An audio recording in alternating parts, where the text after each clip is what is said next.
A letter which was written by a famous dancer, Dr. Padma Subrahmanyam, to the Prime Minister was possibly the first tip-off that the PMO got about the Sengol that everybody has been talking about for the last couple of days, which would be installed in the new Parliament. You will see this installed in the new Parliament, which will be inaugurated on 28th of this month, on Sunday. Now, this was the letter about the Sengol informing the Prime Minister, which in fact many say triggered that manhunt, to say this, as far as Sengol is concerned, and this brought the Sengol back to its glory. Now, joining me at this moment is Dr. Padma Subrahmanyam, Indian classical dancer, very well known in India and abroad as well. Ma'am, thank you so much for speaking to NDTV. I want to start by asking you, when you heard for the first time that Sengol would be installed in the new Parliament, first of all, what was your reaction to that? And after that, I would come to why did you choose to write that letter to the Prime Minister? Well, hearing about Sengol to be installed in the new Parliament made me feel elated. This was a something like dream come true, and I was too happy beyond words to say. What triggered that letter to the Prime Minister, ma'am, if I'm not mistaken, in 2021, that possibly informed the Prime Minister for the first time about the Sengol?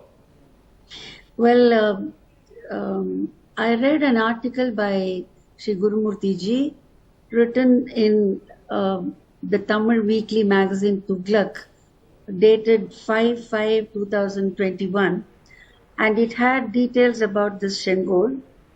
And I was moved with the details that I read. As a cultural historian and an artist, the sensitivity in me for the relevance of Sengol and its validity in the event that happened when we received independence was all so moving, and I thought I must bring it to the notice of our Honorable Prime Minister. So all that I did was I translated the entire article from Tamil to English, and I wrote a covering letter stating that the Sengol must get its right honor and place during the 75th year celebration of our independence. This is what I had written.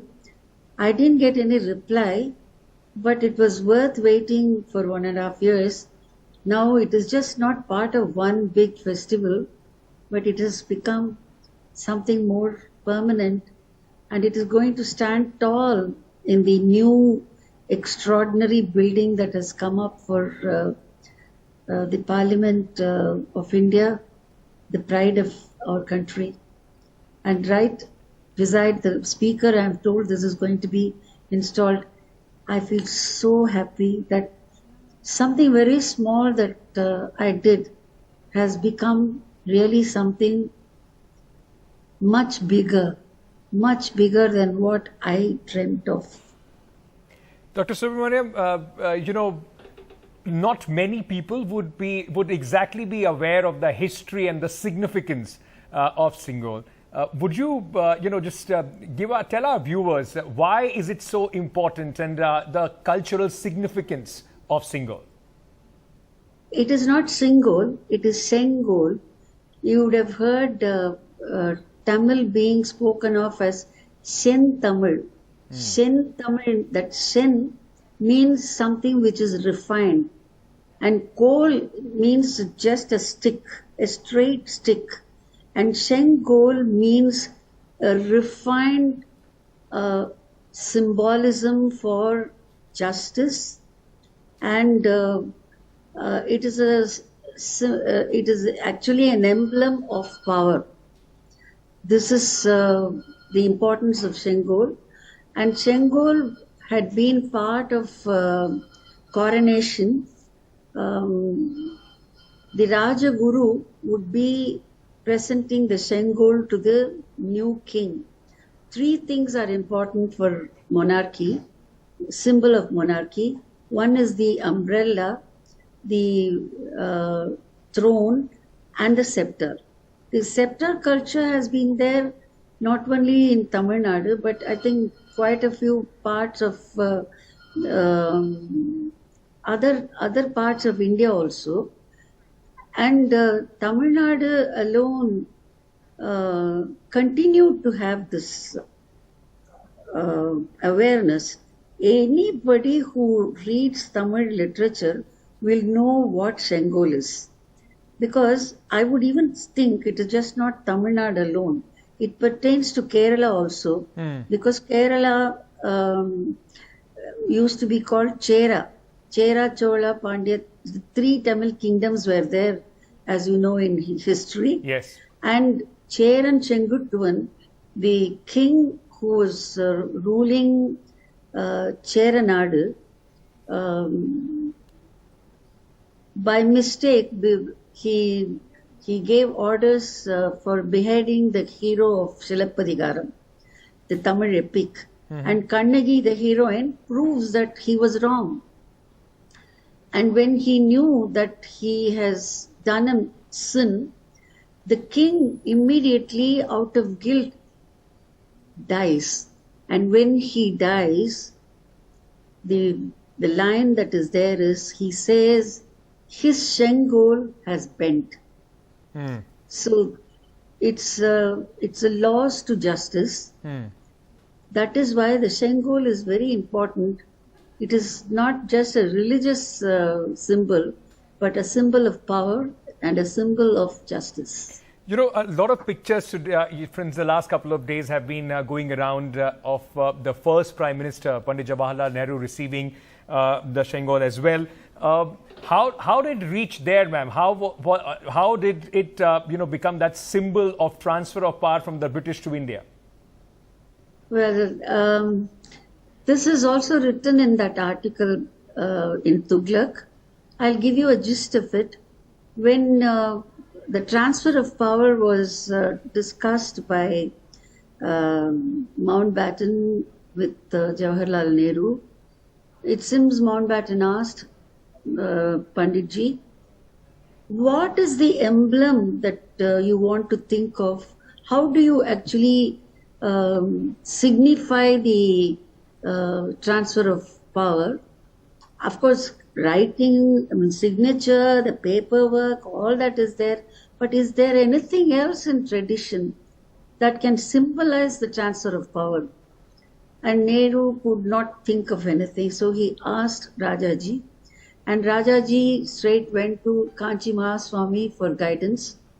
And Kanchi Mahaswami, I believe he said that it is only the Rajaguru who gives the scepter to the new king during the coronation. And he said, I'm not the right person for it because I'm only a sannyasi. He said, go to Tiruvadurai Adinam. Adinam can help you because the Adinam had been there giving the scepter to the Chola kings during coronations. So right. Rajaji went to Tiruvadurai Adinam, and Tiruvadurai Adinam obliged. He made a new scepter, gave the design, and it was Bummudi Bangaru Chetty and Sons, that the jewelers are still there in Chennai. That's right. And I'm told the oldest person who was a witness during that time, 96-year-old gentleman, is also going to be invited for the event. So this scepter was taken to Delhi by the junior Adinam because the senior Adinam was not well. A special flight was arranged for taking this scepter. Right. And the scepter was given to Mountbatten, and then Mountbatten gave it back to Adinam, and His Holiness poured Ganga water on it, purified it, and he handed over the scepter to Panditji. Right. And as he was handing it over to him, Tevaram are hymns of 7th century, and Tevaram was recited by traditional Oduvars. Oduvars are the singers attached to Shiva temples. They are still there from 7th century. Even today in Tamil Nadu, the Oduvars sing the Tevarams. And this is a special Tevaram which ends as Arashalvar Aanai Namade. This is the divine order. And with those words, the scepter was given. So there is a sanctity about the whole scepter. It's a divine sanctity. It's sanctity for justice, sanctity for ethical values and spiritual values. Right. And don't know why no history book records this. I'm a student of history. I never read about it in any book. And I felt sad that this important event was not publicized at all for 75 years. That is why I wrote a letter to Honorable Prime Minister stating that this has to be publicized. This shows the link between Tamil Nadu and the entire Bharat when the independence was given to us. When you hear, when you hear right now, apart from, of course, this important symbol being there in the new parliament, but you also hear a lot of politics around it. Many political parties opposing, in fact, the inauguration of the parliament.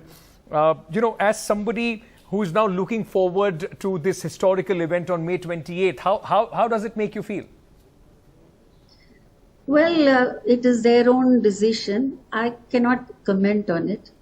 I feel very proud that the Parliament House is complete and it's a pride of our country. As a nationalist, I feel proud. I'm not a politician, but I'm a nationalist. I have Desha Bhakti, and I feel that this is a very proud moment for every Indian. Do you think today the Sengol has got its rightful place in the country, in our history? I can't hear you. Ma'am, I just wanted to ask that now do you think finally the Sengol has got its rightful place in where it deserves to be? Yes, it has got the rightful place, and I think all of us, and particularly the South Indians, must be very proud. Thank you so much, Dr. Padma Subrahmanyam, for speaking to NDTV. A pleasure having you here on the show, ma'am. Thank you for taking the time out. It's my pleasure and my duty to answer your questions. Thank you, ma'am.